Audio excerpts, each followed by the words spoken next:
I had to put this because this was really, really fun. I got to interview Clinton Kelly from What Not to Wear, if there are any fans here. That was so much fun. That's all I have to say, but it really was. And also think about not only your own blog, but if you're building your brand or your business's brand. I get contacted all the time from people. They're like, how do I get viewers? How do I get people to my blog? I started on Twitter before I had a blog, and in fact, I started guest posting first.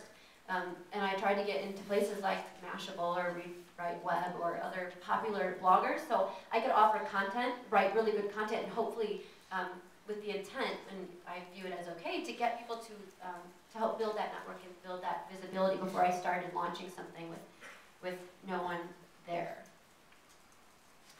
This is my favorite because I'm most passionate about causes. And you all know, if you're marketers, that a successful component to many campaigns is partnering with a good cause. So I say do it for a good cause. And I want to give two examples that both encompass hijacking a conversation and doing it for a good cause. If anyone remembers back, anybody remember the Beat Cancer hashtag? It was top trending for a while. So my friends, the Everywhere team out of Atlanta, Georgia, and I said, there's this really cool event called Blog World, and we're all going.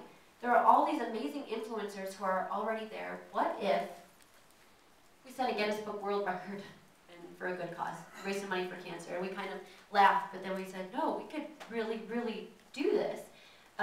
So the Everywhere team really were the leads on this, but it happened very, very quickly, so we all had to leverage our relationships. For example, Radiant 6 donated their monitoring services to make sure that, so that the Guinness people knew somebody credible was watching the results. But what we wanted to do was ask people not to give money, but to tweet a single phrase, or post on Facebook a single phrase, or post in any other status update or their blog a single phrase. And our goal was, let's set the first record for the most number of online mentions of a single phrase. Then we got sponsors, because you need those guys, and they're really important. So eBay, PayPal, and Miller Coors signed on to give up to $70,000 if we set a Guinness Book World Record. But then we met with the founders of Blog World and said, can we integrate this into what's happening at Blog World already? And when we explained what it was, they said, absolutely, we'll tell everybody about this. We'll work it into the speakers' agendas. And then CNN said, hey, we're gonna be there, that would be really cool. Let's follow this in action. And over 48 hours, this is not the end number, but we had something like 240,000 mentions in 48 hours, which is huge because we did no pre-promotion. This was launched at Blog World. People talking about it. We got the site up, I think, the day before, and within 48 hours, people around the world were tweeting it. Celebrities were tweeting it. My mom was tweeting it. You know, everybody was. So we raised the $70,000 for good causes. Set a Guinness Book World Record again, so selfishly for my own brand, I can say I'm part of a Guinness Book World Record team. Many of you in the room heard about Beat Cancer, so you know it was a cause you could feel good about. You tweet, it didn't matter what you were tweeting, you put that hashtag, and you knew it was something for a greater cause.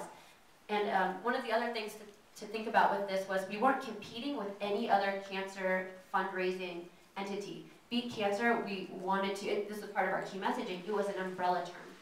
You could have Beat Cancer plus ACS for American Cancer Society. This was just an umbrella term to raise awareness for everyone doing something for cancer-related causes.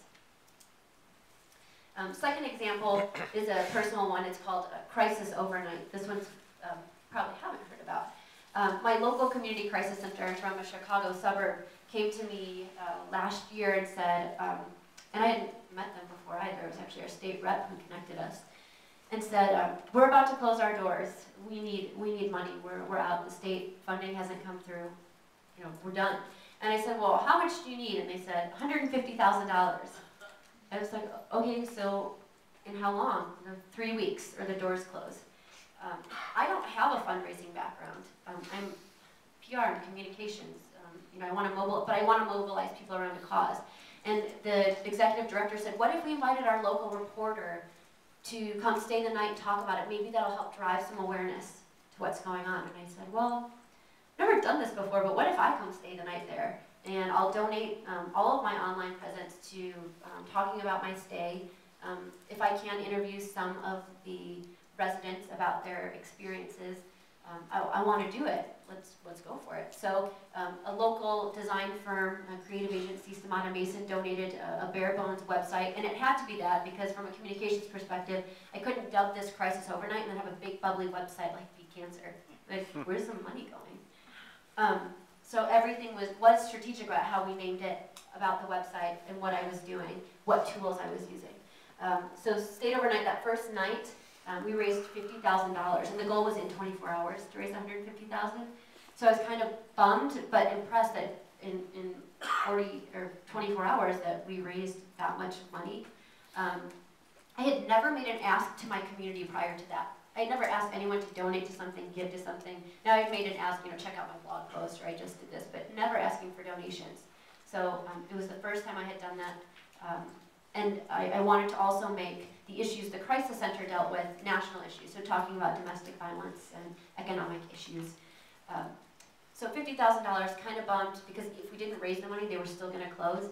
But at the end of 3 weeks, we raised $161,000, both from the community and from all over the United States. And granted, there were some really big donors in there. Someone gave $40,000. But it was through, what happened was there were also a lot of in-person donations, people coming in from the community, people who didn't use social media but heard we were using social media. That was cool. New tools, innovation, it was exciting. So many stories about that event, so if we get to chat later and you have questions, I'm happy to do that. But another successful use. Give freely and give often. This is so important, and this was one of my my tactics when I said I was getting online or doing more online. I was like, I'm throwing industry trade secrets out the window. It doesn't matter if I give everyone the exact way I do my job every day. It's like when I try to copy one of my mom's recipes, it always tastes different. I'm not going to do it necessarily as well as her. And I mean, I think there's more than enough business for everyone, so why not share? I have nothing to lose by sharing the information. But I look at it as share, acknowledge, and give. And for me, I do tips, tricks, and tools for your industry, the trade secrets. What Chris really talked about today, engaging and really meaning it. Retweeting, liking, commenting, posting, engaging. And read your feeds, respond, and jump in. Also, even though it's not in here, at the end of that, I would probably add promote. I am a self-promoter. That's how I build my business. So I'm constantly looking for ways to promote. So I share, give. I don't expect anything in return, but I do that 12-to-1 ratio he gave. I'm using that one to make sure I'm promoting something I'm doing. Think like those you're trying to reach. I know it seems very basic, but I get people who come to me and say, we need to reach an audience that's 65, 75 age-wise plus. How do we get them onto Twitter? And I say, you don't. Connect and communicate with them the way that they want to be communicated with. Now, if that's an active audience like my great-grandpa who is on Facebook, he really is Papa Dan. He loves technology, he always has, so it works. He loved when I sent a happy birthday message there in lieu of a card. But it doesn't work for every audience. It just doesn't. You don't want to force people to go someplace. You've got to evaluate and know. And I love this stat, I think it was from Q Internet Research, that in the US our relationship with news is portable, personal, and participatory. I've now used that as an umbrella for everything I work on. And if something I'm doing because I work in the online realm, if it doesn't hit those three things, if it's not portable, if it's not personalized, or there's not the opportunity for someone to personalize it, and it's not participatory, it's probably not going to work. So those are my 3 Ps.